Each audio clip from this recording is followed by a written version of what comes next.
Bom, boa tarde, boa noite. Tive um pequeno problema aqui de ajuste na internet e acabei atrasando a entrada aqui no Instagram. Eu estava tentando entrar, não estava conseguindo entrar de forma nenhuma e só consegui entrar agora. Josias, boa tarde. E 5 minutos depois que eu consegui fazer com que o Instagram está atualizando, né, acho que no Brasil inteiro, no mundo inteiro, e foi minha filha que me ajudou a entrar, porque eu não estava conseguindo entrar no Instagram. Mas conseguimos entrar e nós vamos dar continuidade, evidentemente, ao 13º capítulo. Boa noite também, irmão. Que Jesus abençoe sua família. Nenzinha, Josias, muita paz para todos nós, a paz do Cristo no coração, né? Que ninguém tira, ninguém pode tirar quando a gente conquista essa paz do Cristo. É uma conquista realmente dorida, né? Mas a gente chega lá. Bom, vamos fazer o 13º capítulo, em nome do Cristo. Nesse 13º capítulo, nós anotamos aqui algumas referências de Emmanuel. Quando ele vai falar do Império Romano, agora é mais história mesmo. Vamos entrar um pouco mais na história. Cora, boa tarde. Ele vai falar do Império Romano, do desvio dos líderes romanos, do desvio de Roma de uma forma geral, sabendo que esse Império Romano foi no Império Romano que nasceu Jesus, né? Os abusos das autoridades, abusos de poder do Império Romano, aqueles chefes romanos, aqueles que se tornaram, a partir de Otávio, né, o famoso Augusto imperador, que ele foi o primeiro imperador.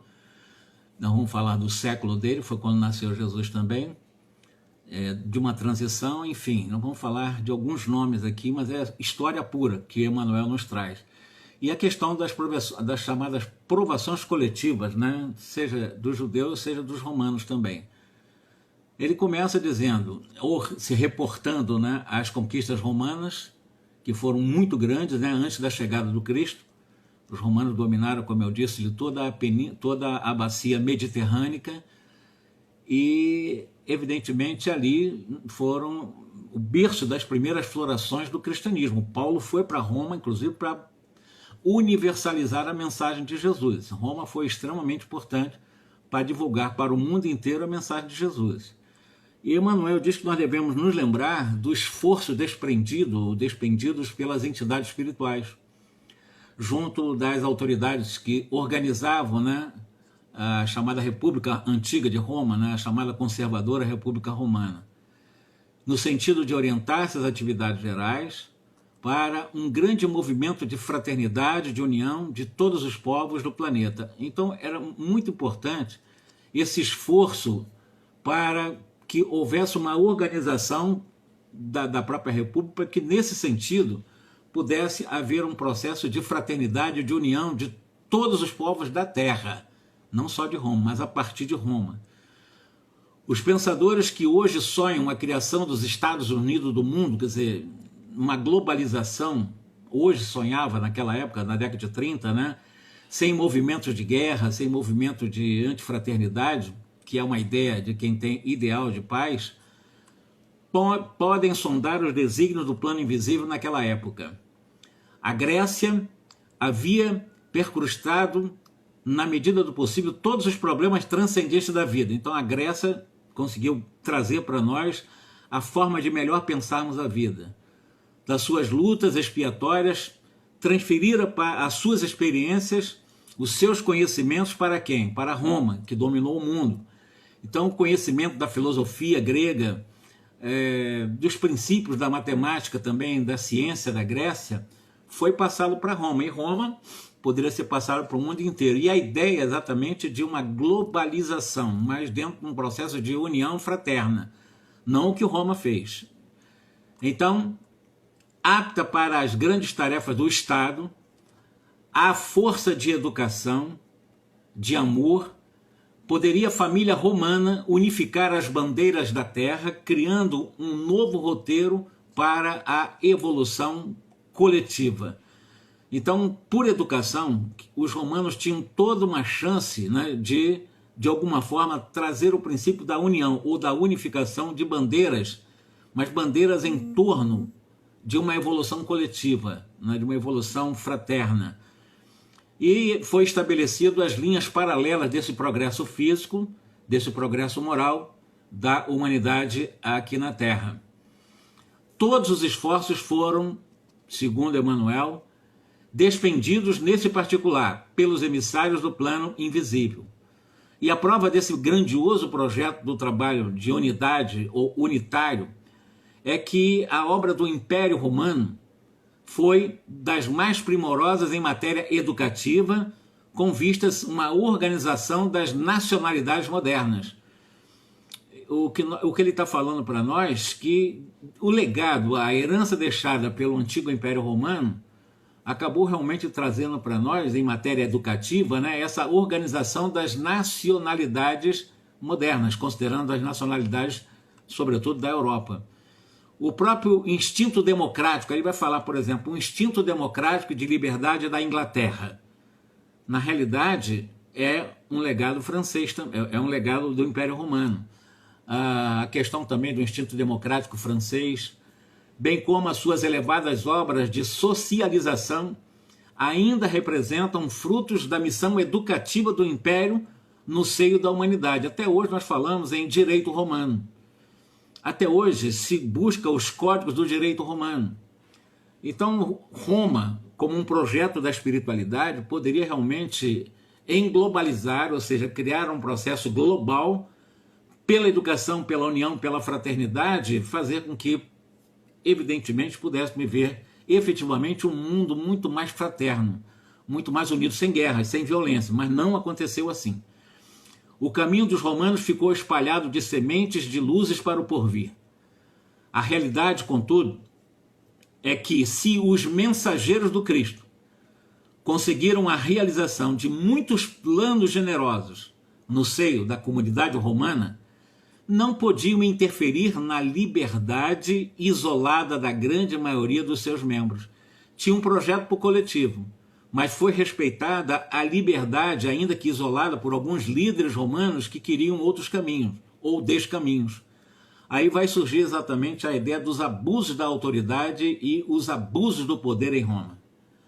Em breve, os abusos da autoridade e do poder embriagavam Roma. Quando fala Roma, aqueles seres que lideravam, que estavam em alta hierarquia romana. Toda a sede do governo romano parecia invadida por uma avalanche de forças perversoras das mais baixas esferas do plano invisível. Então, uma obsessão coletiva, é o que ele está falando.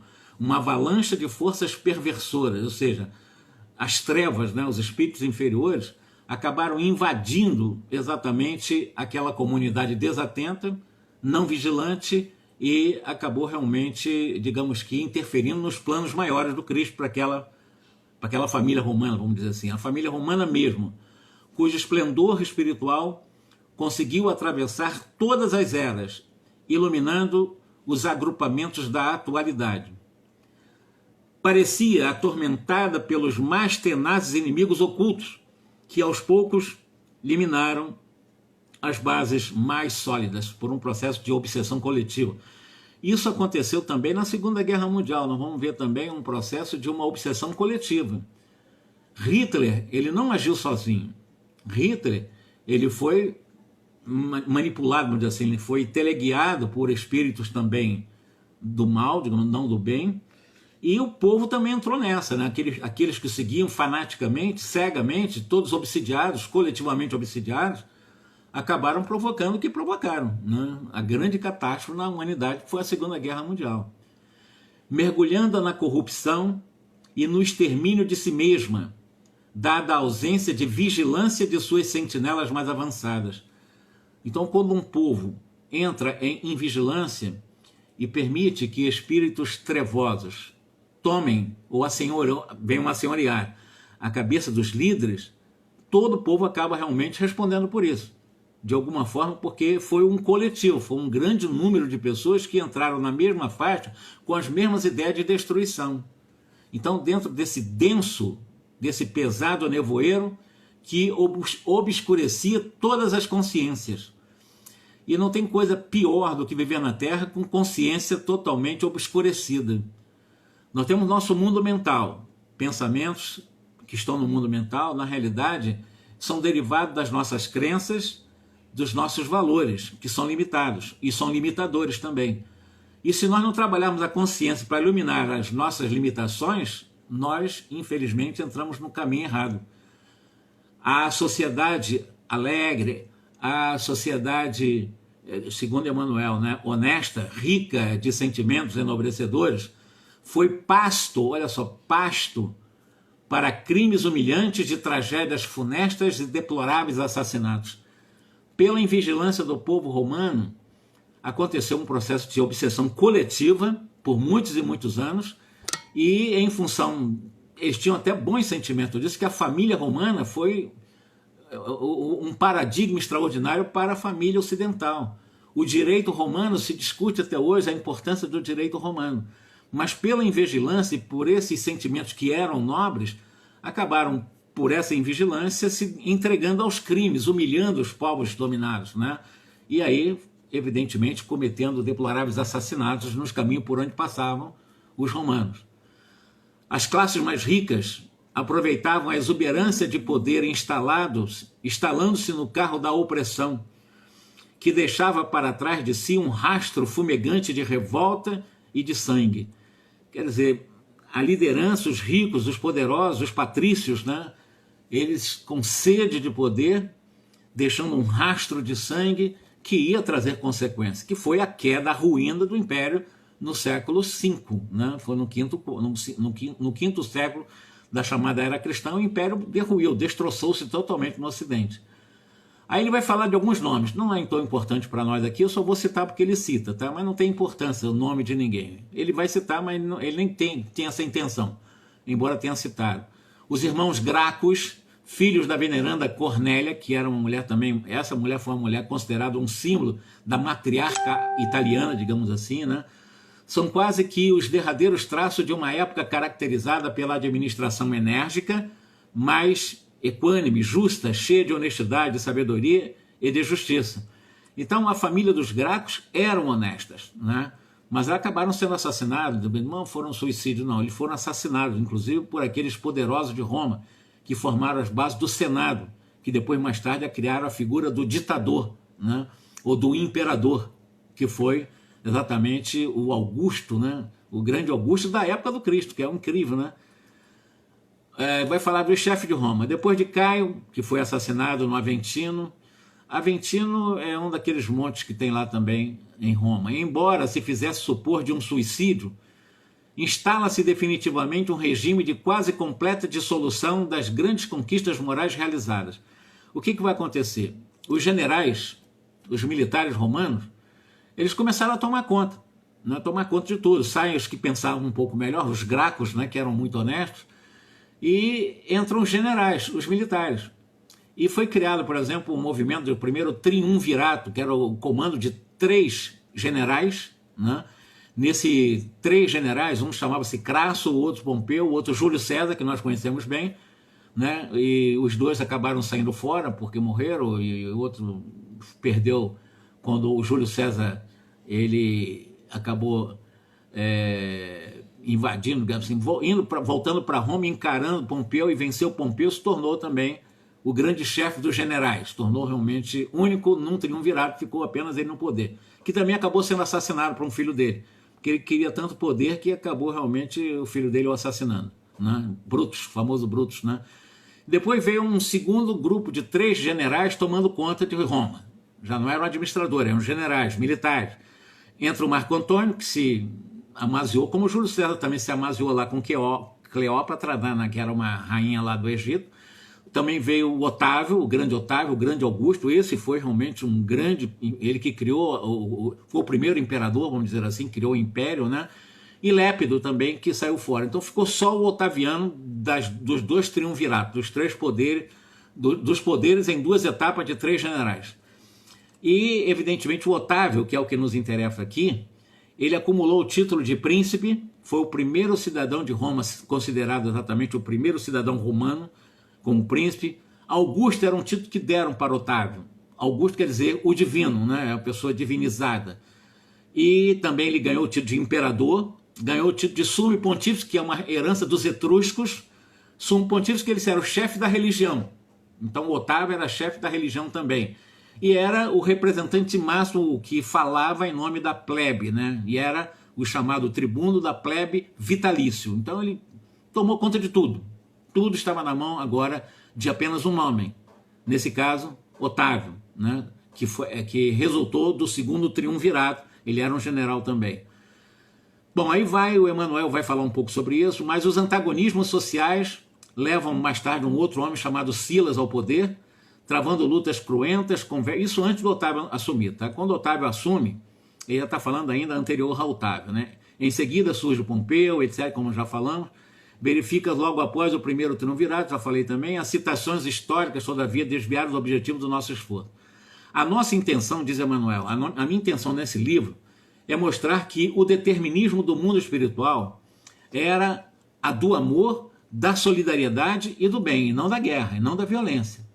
Mas os próprios homens, na esfera relativa de suas liberdades, modificaram esse determinismo, que é do amor, do bem, do belo, etc., no curso incessante das civilizações. Os generais romanos podiam conquistar a ferro e fogo, desviando-se dos objetivos mais sagrados dos seus deveres e obrigações, levando os outros povos, pela força das armas, às junções que somente deveriam utilizar a sua cultura e a sua experiência. Eles poderiam fazer o contrário, em vez de levar a arma, né, e a violência, eles poderiam levar um pouco da cultura que eles pegaram dos gregos, né, a própria experiência de vida social, do próprio direito, né, e eles não fizeram isso, levaram a violência mesmo e a expoliação. Seus atos originaram os mais amargos frutos de provações e sofrimentos para a humanidade terrestre, e fizeram a humanidade conhecida da época sofrer muito. É por isso que, em sua quase totalidade, entraram no plano espiritual esses grandes líderes, seguidos de perto pelas suas numerosas vítimas entre as vozes desesperadas das mais acerbas acusações, ou seja, as vítimas desses líderes generais que tomaram conta do Império Romano, no mundo espiritual se tornaram seus verdadeiros obsessores. Bom, destroem aqui na Terra, mas a vida continua. Então são os verdadeiros, acabaram se tornando os inimigos deles, ferrenhos no mundo espiritual. Muitos deles, decorridos decênios infindáveis de martírios expiatórios, podiam ser vistos sem as suas armaduras elegantes. Muitos desses líderes generais podiam ser vistos, né, sem as suas roupas militares elegantes, arrastando-se como vermes ao longo das margens do Tibre. Tibre é considerado o terceiro maior rio italiano, né? E exatamente corta as regiões lá da Toscana, onde estava e nasceram supostamente a cultura etrusca, né? E nasce lá na Toscana, né? E desce pela Umbria e vai no Lácio e deságua lá no Mar Tirreno. Ou estendendo as mãos repelentes como mendigos detestados do Esquilino. Esquilino, na realidade, existem 7 montes lá, né? E o Esquilino é o mais alto dos montes de Roma, né? Quem conhece Roma sabe que eu estou falando desse Esquilino. Então esses ex-generais iam pedir esmola nas reencarnações, como também aconteceu lá na Índia com aqueles rajás, né, que voltavam como párias, né, porque maltratavam os párias. Aí vamos falar agora do século de Augusto, século de Otávio, o general que foi no século dele que nasceu Jesus. Terminados os triunviratos, eis que ia cumprir-se a missão do Cristo, depois de instalados os primeiros Césares do Império Romano. E a partir desse momento, Emmanuel vai falando a aproximação e a presença consoladora do Cristo no mundo era motivo para que todos os corações experimentassem uma vida nova. Então a aura de Jesus ia se aproximando da terra e estavam preparando a vinda de Jesus para a Terra. Então essa preparação, que levou longos anos, ia envolvendo toda a Terra de uma energia muito suave, muito amorosa, muito harmoniosa, de muita paz. E isso coincide com a liderança desse homem que juntou tantos títulos, né, com o Otávio, né, que ele se tornou o primeiro cidadão, o primeiro imperador, o Augusto, né, o sumo pontífice, o tribuno da plebe. Ele pegou tudo isso, tornou um imperador, se tornou um homem endeusado, na realidade, né, se tornou um Augusto, com Augusto é divino, como eu disse. Ainda que ignorassem a fonte divina daquelas vibrações confortadoras. Então a Terra foi envolvida numa energia muito amorosa, muito iluminada. A Terra Roma foi impactada com a energia, com a presença de Jesus ainda não encarnado, só ele se aproximando para a encarnação. Em vista disso, o governo de Augusto decorreu em grande tranquilidade para o romano, para o resto das sociedades organizadas do planeta. Então, a influência da presença de Jesus ainda não encarnado, mas ele se aproximando da Terra, modificou a panorâmica totalmente, inclusive de Roma, que dominava a Terra. Então, nós estamos falando de um imperador que se tornou um imperador, foi a partir dele que surge o império, mas havia tranquilidade, havia uma grande tranquilidade no governo dele, né? Havia as sociedades organizadas do planeta sob o jugo romano estavam relativamente em paz, embora sob o tacão da presença do Império Romano. Realizavam-se gigantescos esforços edificadores e reconstrutivos. Belos monumentos são erigidos, isso quando está se aproximando Jesus da Terra. O espírito artístico e filantrópico de Atenas revive na pessoa de Mecenas. Mecenas foi, o nome dele chamava-se Caio. Caio Cilino Mecenas. Na realidade, ele deu muito dinheiro para as artes, né? Ele investia muito, né? Ele era um amigo, era um patrocinador das artes. Então, até nisso, ele foi influenciado pela aproximação de Jesus da Terra, né? Ele investia muito nas artes, nessa época em que Otávio era o imperador, o grande chamado Augusto, o grande divino dos romanos. Confidente do imperador, o Mecenas, né, cuja generosidade dispensa a mais carinhosa atenção às inteligências estudiosas e superiores da época. Por exemplo, ele apoiou e patrocinou Horácio, um grande escritor, um grande poeta, Virgílio, um grande poeta também, que junto com outros e nobres expressões no campo também da filosofia, do pensamento, e expressões intelectuais, diz o Emmanuel, a passagem do chamado século de Augusto, com as suas obras numerosas. O século de Augusto foi o século mais primoroso do chamado Império Romano. Foi o século mais extraordinário que aconteceu exatamente no Império Romano. Por quê? Porque Jesus estava se aproximando da Terra. Jesus se aproximando da Terra modificou a estrutura psicológica, a psicosfera de todo o planeta. Repito, Jesus ainda não estava encarnado, ele só estava aproximando para o processo lá em Belém. Isso levou muito tempo, interferiu na vida dos romanos, inclusive. Ele vai falar a transição de uma época, né? Depois de Augusto, vai aparecer a barra da história, quer dizer, a história registrou a personalidade disfarçada e cruel de um homem chamado Tibério. Existia um Tibério Caio, que era bom. Esse já era um Tibério da dinastia dos Césares, Tibério César. Esse era violento. O Tibério Caio era uma pessoa honesta, mas foi bem antes do triunvirato, os dois triunviratos. E, na realidade, o Tibério era filho, mas era um filho adotado por Otávio, que foi um grande imperador, um grande general. E o Tibério, ele era muito desequilibrado. Tibério, ele veio terminar essa era de paz com Tibério, né? De trabalho, de concórdia, com o regresso do Cordeiro às regiões sublimadas da luz. Quando Jesus retorna, o Tibério era o comandante, depois entrou o chamado Nero, né? Então virou uma bagunça total, bagunça generalizada no Império Romano. É nesse reinado que a Judéia leva a efeito a tragédia do Gólgota, quer dizer, foi nesse momento, estava Tibério no comando, que entrou em desequilíbrio, as pessoas entraram em desequilíbrio de alguma forma, muito desequilíbrio, a ponto de levarem o Cristo à cruz. Nós falamos nas reuniões anteriores que quando mataram, né, levaram para Cicuta o Sócrates, a Grécia pagou um preço caro, se tornou escravizada de Roma. Os judeus, quando levaram Jesus para a cruz, também pagaram um preço caríssimo, altíssimo, quando permitiram levar Jesus ao Gólgota, né? Realizando sinistramente as mais remotas profecias. Não obstante, o seu compassivo e desvelado amor, Jesus é submetido aos martírios da cruz por imposição do judaísmo, que lhe não compreendeu o amor, que não lhe compreendeu a humildade. Roma colabora no doloroso acontecimento da crucificação do Cristo, né? Quem é que estava à frente nesse momento que poderia interferir legalmente? Era Pôncio Pilatos, que estava, evidentemente, como funcionário de Roma, ele tinha poder de libertar Jesus.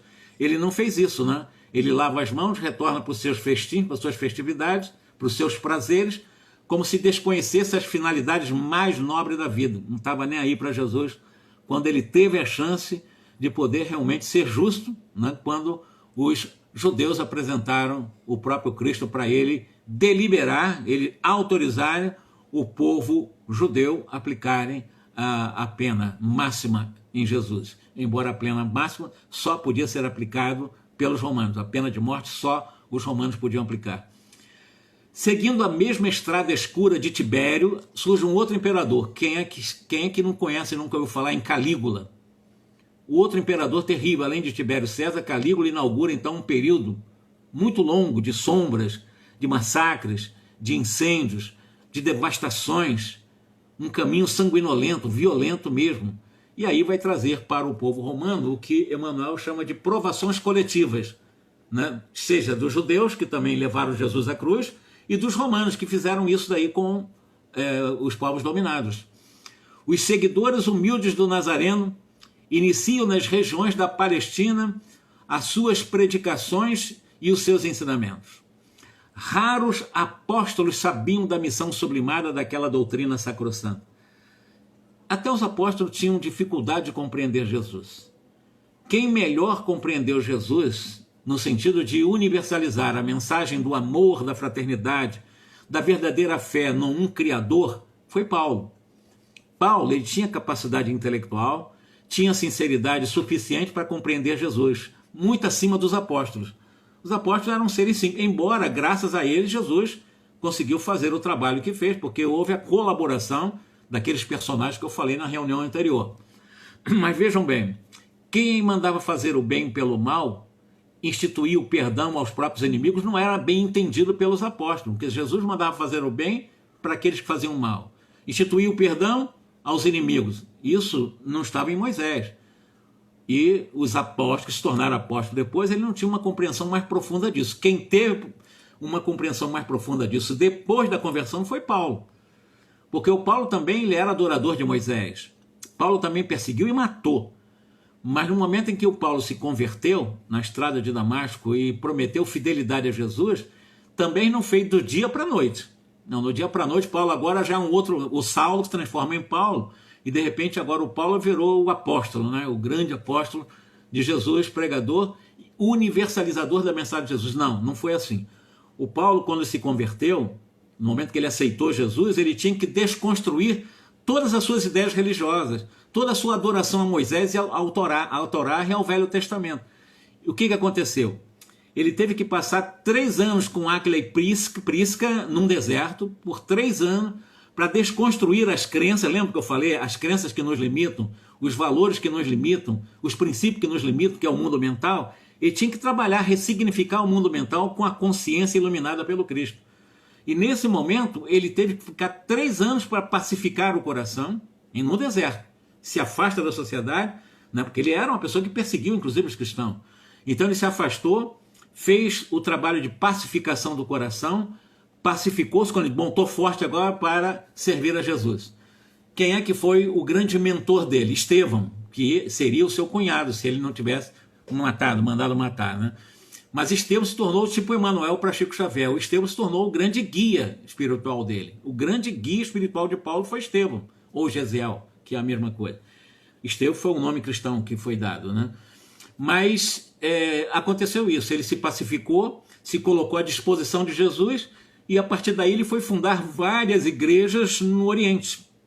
Oriente Próximo, Oriente Médio, ele foi naquela região todinha do Oriente, ele foi fundar várias igrejas, até chegar a Roma. Quando chegou a Roma, quando ele foi morto, realmente ele já tinha pregado por 30 anos. E para chegar 30 anos, ele chegar na plenitude, quando ele se colocou disponível a Jesus, o Paulo, esse que entendeu Jesus, embora à maneira dele, mas por influência de Estevão, o Paulo, evidentemente, ele chegou na plenitude. Agora já não sou eu mais quem vivo. Isso ele falou 30 anos depois. É o Cristo que vive em mim. Então ele se plenificou com Jesus.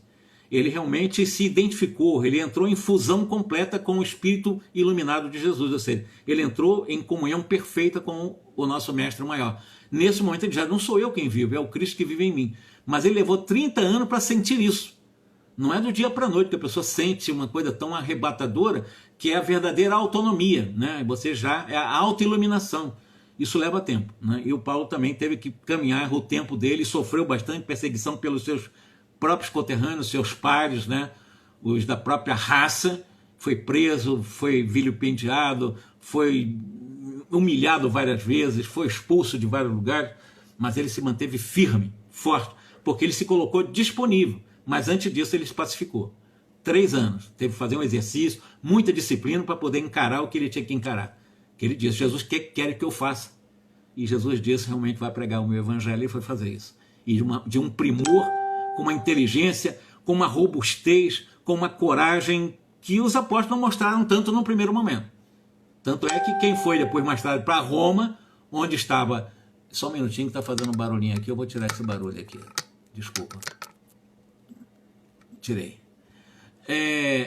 Os apóstolos acabaram indo para Roma depois. O próprio Pedro foi para Roma também, foi crucificado, ao inverso, mas foi crucificado também. O Paulo, para quem conhece a história, né, leia um livro chamado Paulo Estevão, talvez uma das mais belas obras da literatura espírita.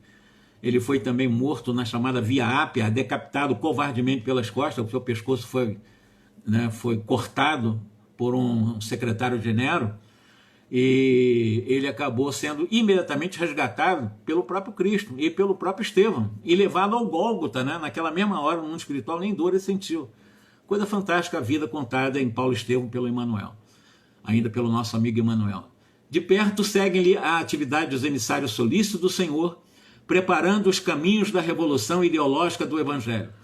Esses mensageiros do alto iniciam igualmente e de modo indireto o esforço de auxílio ao império nas suas dolorosas provações coletivas. Diz Emmanuel: um perfeito trabalho de seleção se verifica no ambiente espiritual das coletividades romanas. Então há uma seleção natural nas coletividades de Roma para escolher aqueles que pudessem exatamente estar em perfeita condição de trabalho na divulgação do Evangelho em Roma, porque foi a partir de Roma, sobretudo de Roma, que se espalhou para o mundo a mensagem de Jesus. Isso que fique bem claro. Conquista, aspa, né? Quando Paulo chega a Roma e quando os outros apóstolos chegam a Roma, é a partir de Roma que irradia para o mundo a mensagem de Jesus, né? Ali que se globalizou, vamos dizer assim, da globalização da época, né? Chovem inspirações do alto, preludiando as dores de Jerusalém e as amarguras da cidade imperial, no caso Roma. Profecias sinistras pesam sobre todos os espíritos rebeldes e culpados. E a verdade é que depois do cerco de Jerusalém, quando Tito, que era um general, filho de Vespasiano, Tito era, como eu disse, foi treinado como militar, general, se tornou general, quando seu pai assumiu o império, né, chamava-se Vespasiano, ele mandou seu filho para pacificar a rebelião que estava acontecendo depois da morte do Cristo, né? 60 anos depois da morte, 60 não, 30 e poucos anos depois da morte do Cristo, foi nos anos 60, 64 até o ano 70, em que acalmar tentar pacificar aquela rebelião do judeu, que não queria ficar sob o jugo romano, tá pagando imposto para os romanos, não queria. Então vai o general Tito para pacificar isso, e acabou virando uma guerra civil ali, e depois de 6 anos, Tito destruiu tudo, inclusive o templo de Salomão, né? Então o Tito era filho de Vespasiano, que era um imperador, e Tito era um general. Tanto é uma história dizendo que ele que destruiu, né, totalmente a cidade, expulsou os judeus para o mundo inteiro, e o judeu nunca mais teve pátria, a verdade é essa, né? Só veio a ter pátria a partir de 1948, depois da Segunda Guerra Mundial, que a ONU criou o Estado de Israel, mas ficou até lá sem pátria, sem nenhum tipo de viviam como nação, mas sem pátria, sem espaço geográfico. E foi exatamente Tito quem expulsou os judeus depois da morte do Cristo, 30 anos depois, né? Então ele arrasou o templo, e em relação ao templo de Salomão, conta-se, os historiadores, que o general Tito pegou todo aquele dinheiro que eles arrecadavam nos gasofilácios, que era muito dinheiro, muitas moedas de ouro, moedas de pratas também, que eram ali colocadas, depositadas.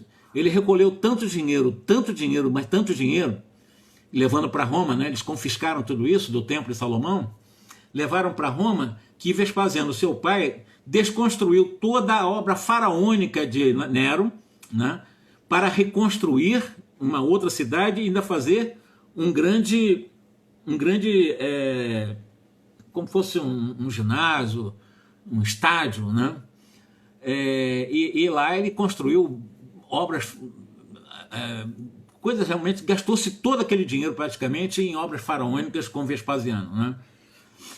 viu-se o orgulhoso vencedor mudar-se o curso das dores para a sociedade do império, atormentada pelas tempestades e fogo e cinza. Interessante que logo após a morte de Cristo, aconteceu que 3 vulcões cuspiram fogo em cima de Roma. Foi o chamado Herculano, em Pompeia e Estábias. Foram 3, em 3 cidades, né? A Herculano é muito famosa, inclusive. Pompeia também. Destruiu milhares de vidas depois que houve aquelas larvas, né? Isso depois da morte do Cristo, como se fosse uma resposta da vida para Roma. A ponto de destruir essas vidas que estavam começando a crescer, a florescer, né? E desequilibrou a existência romana para sempre. Para sempre. Aconteceu na época de Cristo, né? Aquele vulcão de Pompeia, Herculano, etc. E acabou interferindo nas bases da sociedade romana para sempre. Vulcão. Fenômeno telúrico, fenômeno natural, um fenômeno da natureza, chamando a atenção de um povo que estava realmente espalhando muito ódio, muito morticínio.